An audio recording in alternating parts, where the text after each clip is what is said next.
हाँ, hello, good morning, नमस्कार। आज हम थोड़ा जल्दी में कुछ बच्चों का जो इंजरी होता है, अक्सर नेग्लेक्ट हो जाता है, उसका सही इलाज नहीं कराते और सेम चोट जैसे किसी को लग गया, अगर एडल्ट में लग गया, बड़े आदमी को, उसका बहुत अच्छे से वो इलाज कराते हैं। लेकिन बच्चे को हमेशा किसी आस-पास में जो ऑस्टियोपैथ होते हैं, उनके पास चले जाते हैं।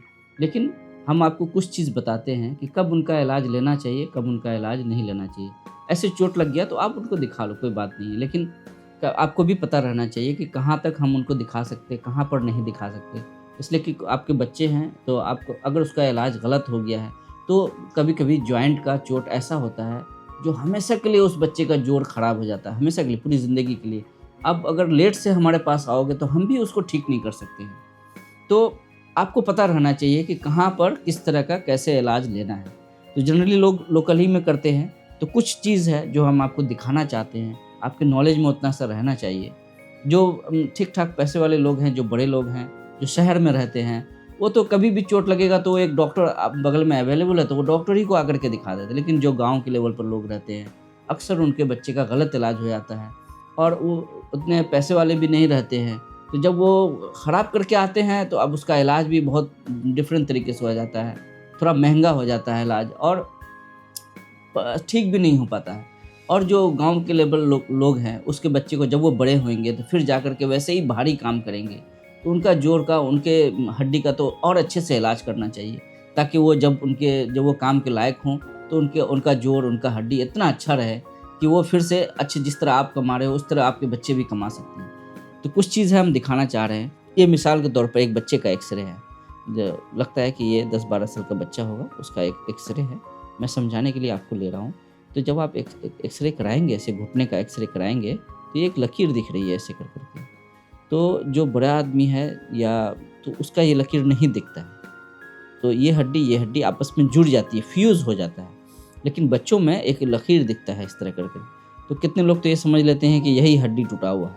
लेकिन ये हड्डी नहीं टूटा हुआ है। बच्चे में ये एक सॉफ्ट टिश्यू होता है वहाँ पर, जिसकी वजह से बच्चे का हड्डी लंबा होता है, इसी की वजह से लंबा होता है। तो ये बहुत सॉफ्ट स्ट्रक्चर होता है, इसको चोट नहीं लगना चाहिए किसी भी तरीके का। अगर ये ऊपर का हड्डी टूटा है ऐसे, तो वो तो अगर लेट से भी आए कोई बच्चा, तो हम उसको ठीक कर सकते हैं, उसको अच्छा कर सकते हैं। उसमें भी मुश्किल होता है, लेकिन उसको तब भी ठीक कर सकते हैं। लेकिन जो जॉइंट का चोट होता है, यहाँ से यहाँ, ये जो लाइन है, इसके ऊपर से लेकर के इधर का जो चोट है, कोई भी, यहाँ से इधर, तो अगर ये जो सॉफ्ट स्ट्रक्चर, अगर ये चोट लग गया है, इसको इंजरी हो गया है, तो क्या होगा, वो परमानेंटली डिस्ट्रॉय हो जाएगा।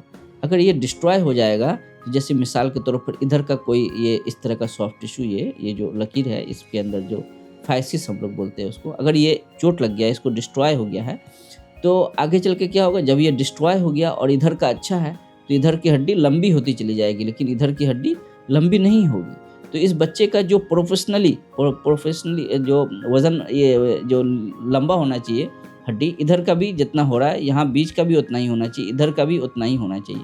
तो होगा क्या कि इधर का हड्डी लंबा होता जाएगा, इधर का हड्डी लंबा नहीं होगा, इसलिए कि उसका ग्रोथ प्लेट जो है, वो डिस्ट्रॉय हो गया है, तो पैर ऐसे टेढ़ा हो जाएगा। दूसरी चीज़, जो जॉइंट होता है, उसको भी हम अच्छे से नहीं बना सकते। जो जॉइंट है, वो हमेशा के लिए परमानेंटली डिस्ट्रॉय हो जाता है।